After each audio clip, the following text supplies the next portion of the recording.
Hello and welcome to Startup Street. I'm Arundhati Ramnin, and with me in the Mumbai studio is Ritu Singh. These are the top headlines from the startup world. Allen Career Institute acquires Doubtnut, a doubt-solving edtech platform. Move reflects Allen's attempt to build technology-led online learning solutions. Will bring its curriculum and experience to Doubtnut's student base.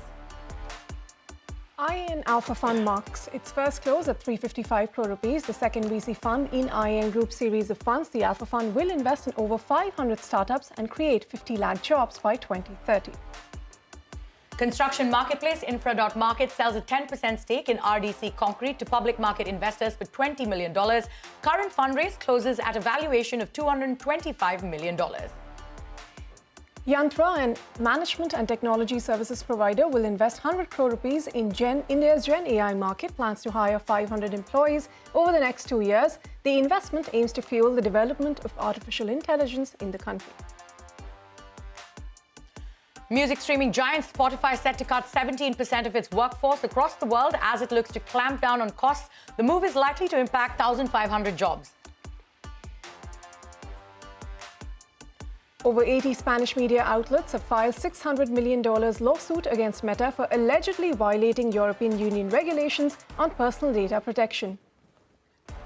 Those were the headlines that we're tracking for you today. But on what's brewing, ONDC, in collaboration with Google Cloud, seed stage investor Antler, Paytm, Protein, and Startup India announces Build For Bharat initiative to tackle challenges in digital commerce. Now, it is targeting an active participation of over 200,000 individuals from startups, companies, and colleges. Aishwarya Anand caught up with the Open Network CEO T. Koshi and Paytm's Vijay Shekhar Sharma at ONDC's hackathon in Delhi to find out more on this. Take a look.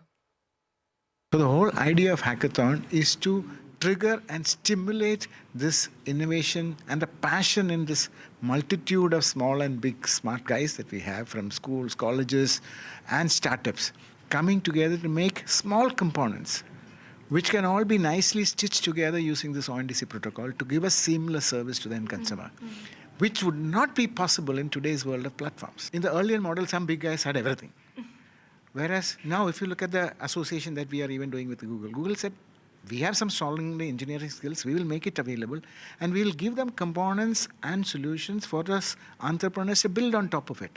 So we are creating a nimble of people coming together, building on some of the solid engineering skills, but having very unique solutions for each component. That's the whole idea. Okay.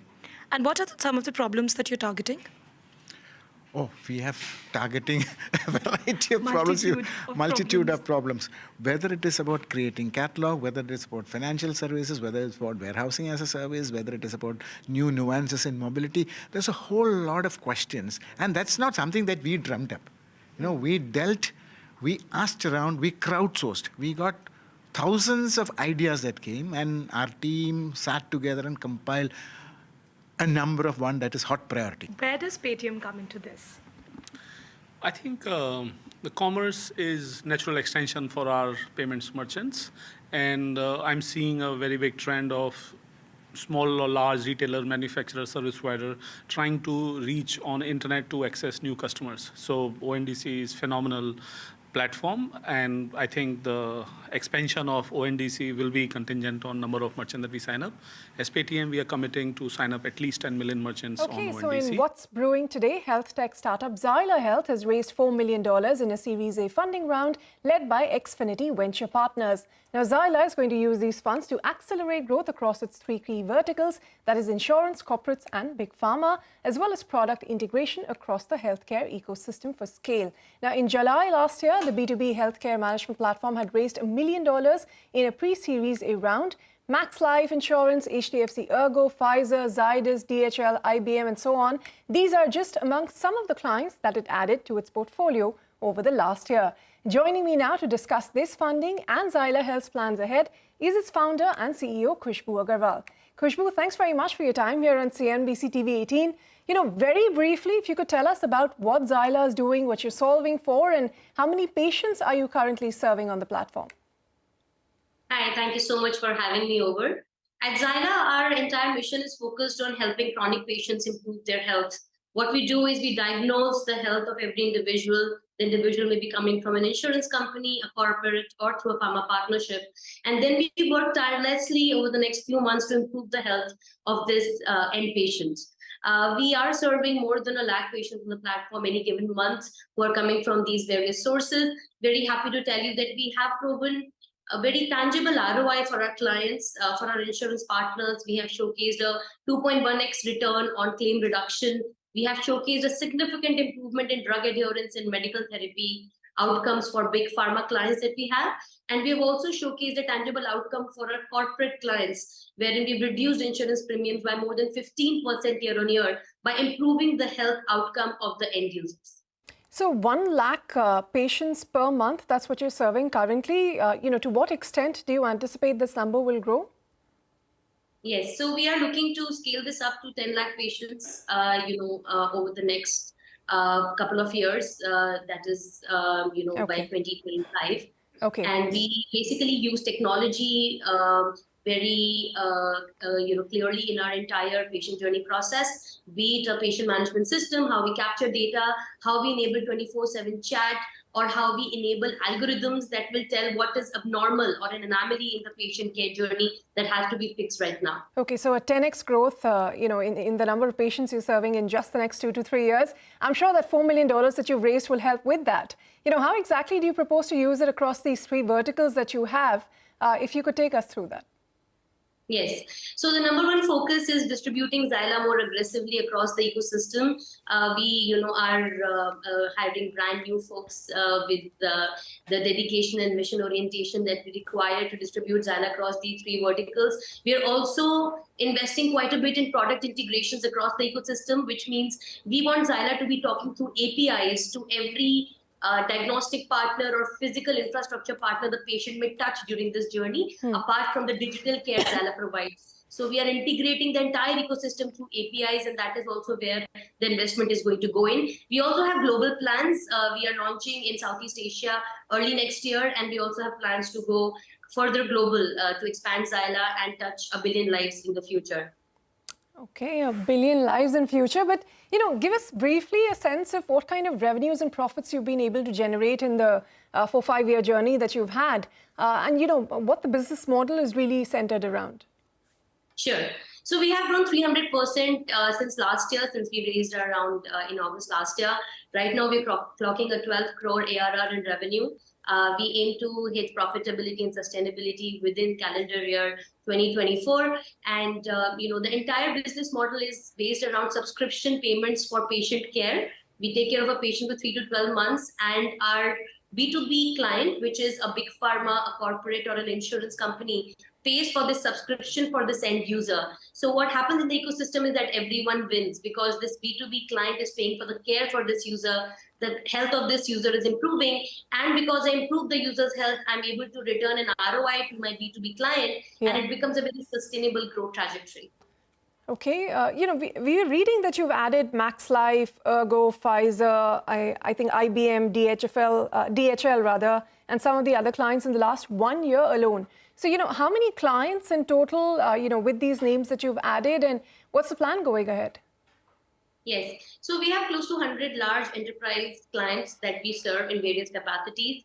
Our key clients include Aditya Birla Health Insurance, AstraZeneca, Pfizer, IBM, DHL, Godrej, as you rightly mentioned.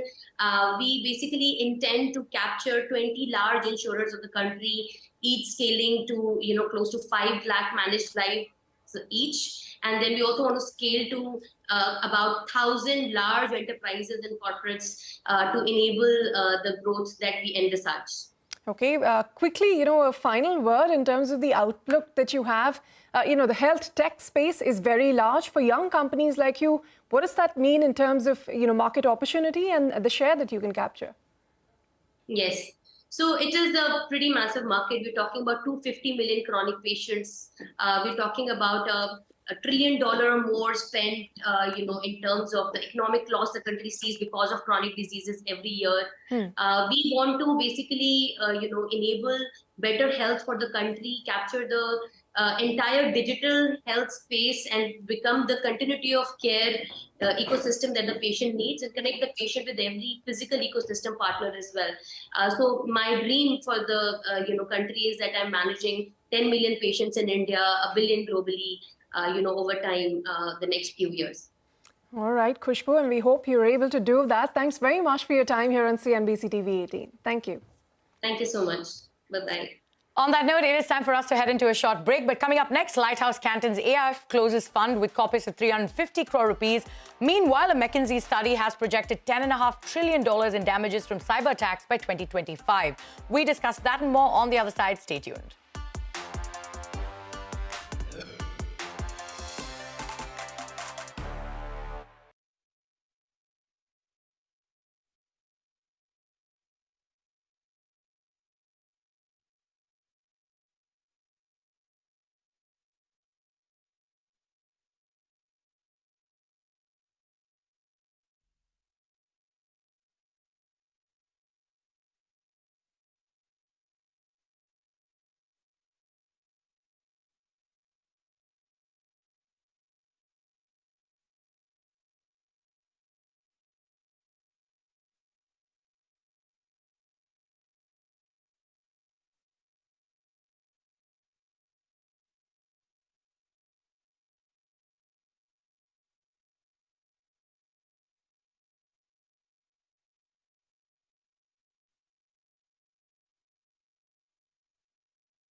Welcome back. You're still with us on Startup Street. Investment firm Lighthouse Canton has officially closed the Nueva Alternate Investment Fund, a venture under Luminia Investment Trust, securing a substantial corpus of 350 crore rupees. Now, the Nueva AIF specializes in supporting early-stage companies within the realms of health tech, consumer tech, fintech, and education tech. Joining us now to discuss the fund's investment thesis and more is Sohail Chand, the founding partner and CIO of Nueva AIF. Sohail, thank you so much for joining us on Startup Street today. Like I just said, you've closed your fund at about 350 crore rupees. So what's your investment thesis and how are you looking at the India opportunity currently? Yeah, so our view is India is one of the most attractive markets in the world to be investing in the early stage.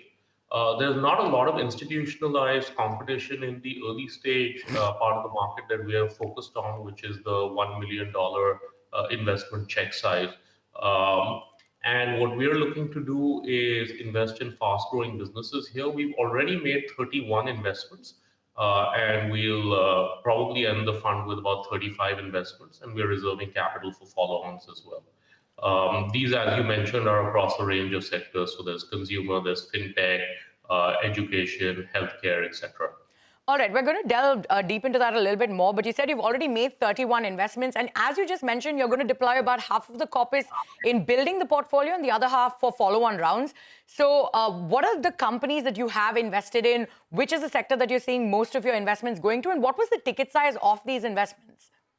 Sure. So the sector we've invested most capital in so far is fintech, financial services.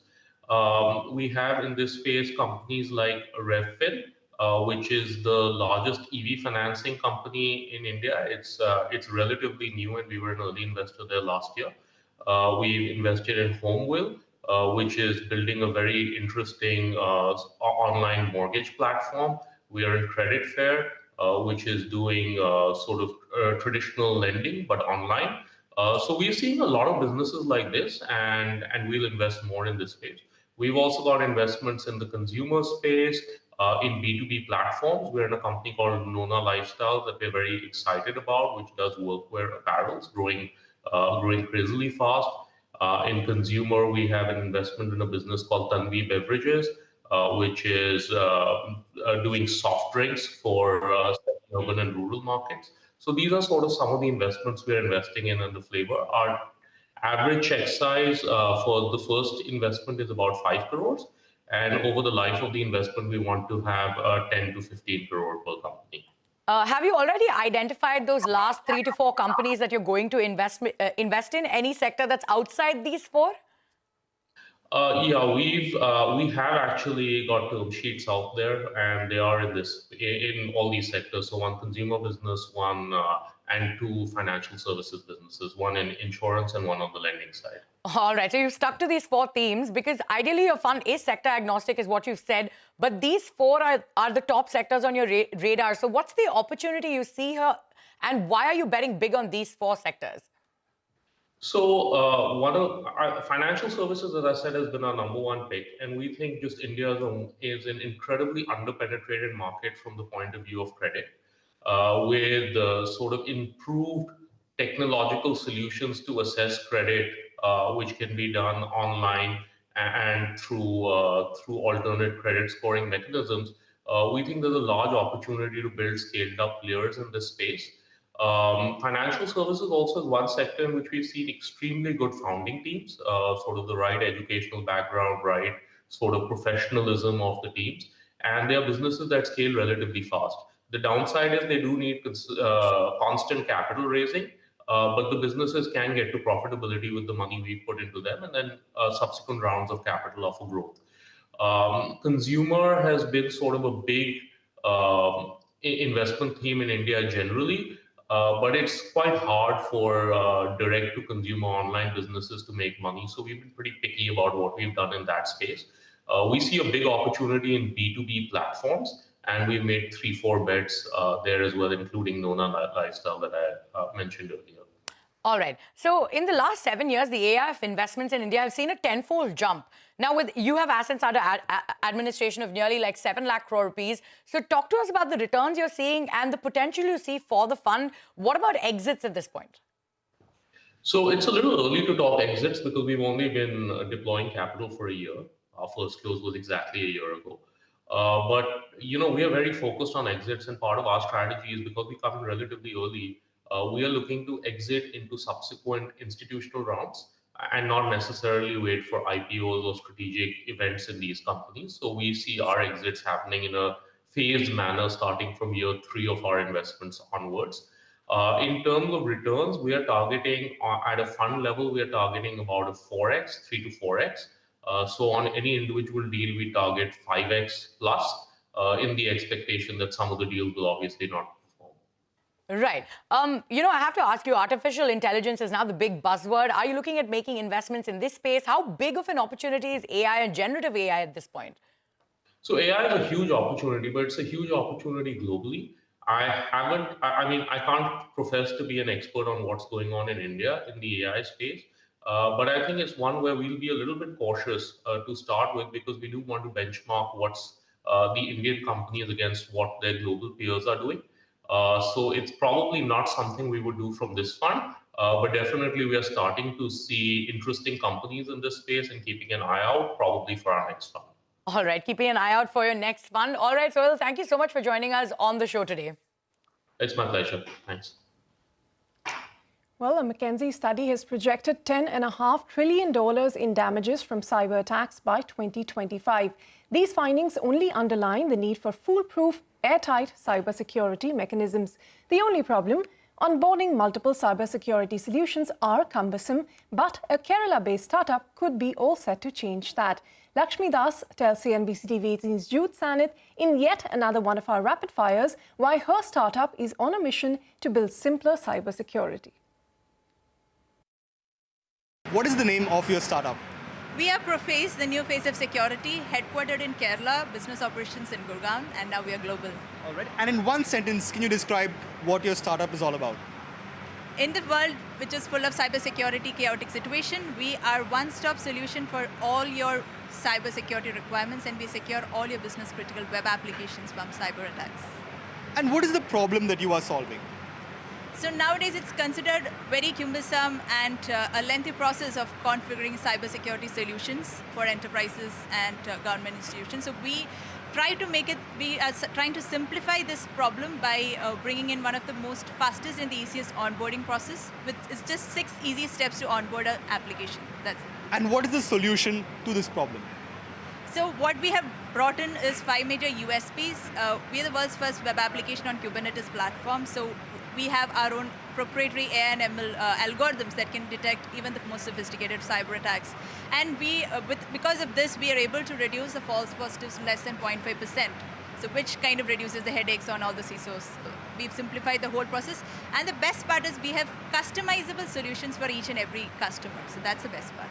How much will you do in revenue this year? So this year we are clocking in 1 million and hoping to clock more with our global expansions. And what is the funding that you've received thus far in your startup journey? So this was like a very early stage funding wherein we got associated with India Accelerator. So that was just around 100K, and now we are almost in for the next race. What are some of the challenges that you've encountered on your startup journey, and how have you overcome them? So the biggest challenge is that we are competing with the big billion-dollar companies in the cybersecurity space, even though the cybersecurity product solutions are minimal, but we are competing with the big biggies in the industry. So there's a major trust factor that's associated with cybersecurity. We are trying to solve that by getting associated with partners and distributors who already have relationships with them. What's the one crazy startup story that you've encountered in your journey thus far? So this rapid fire would be one such crazy experience for me. Last week when I was at NASSCOM, so there was this interaction with Mr. Rajiv Chandrasekhar, Minister of IT. So I just grabbed the mic and then I asked him why Indian cybersecurity solutions are not being given opportunities unlike the global solutions. So there should be something that should be done on the government level to give us more priority. So I thought that was out of the blue for him. And what's the one feel-good moment that you've encountered in your story so far? Yeah, so one great feel-good moment would be when we actually won the most innovative solution of the year by Data Security Council of India at AISS 2022 in Delhi. And also when we got listed as the top 5 innovative leaders in the KuppingerCole Analyst Report, which is a European equivalent of Gartner. So that we felt it gave us a global acceptance. So that's Proface's journey, but Tesla cannot afford to overlook India's rapid electrification. That's the word coming in from Commerce Minister Piyush Goyal speaking at CNBC-TV18's India Business Leader Awards. Goyal projected that within 7 years, every new vehicle sold in India will be an electric vehicle. Take a look. I feel strengthened to say that is right before my eyes. Another 7 years, and every new vehicle sold in India will be an electric vehicle. Can you imagine the game-changing dimension to the national economy? Yes. When we reduce our crude oil imports, when our petrol diesel consumption comes down, imagine the strength the Indian economy will have. Imagine the reduction in carbon or the fuel smoke that we see all over the country, all over the cities. So I do believe we are well on track. Tesla cannot afford to miss the bus. They will want the large domestic Indian market. Okay, and staying with the India Business Leader Awards, here are some of the startups which stood out this year. PhonePe was awarded the Young Turk of the Year. ONDC was named Disruptor for 2023. BlueSmart received the Young Turk Startup of the Year award. And lastly, Let's Recycle Nepra, that was bestowed an award for its outstanding contribution to climate consciousness. For now, we leave you with the winners, but more news and updates will continue on the other side. Thanks very much for tuning into Startup Street.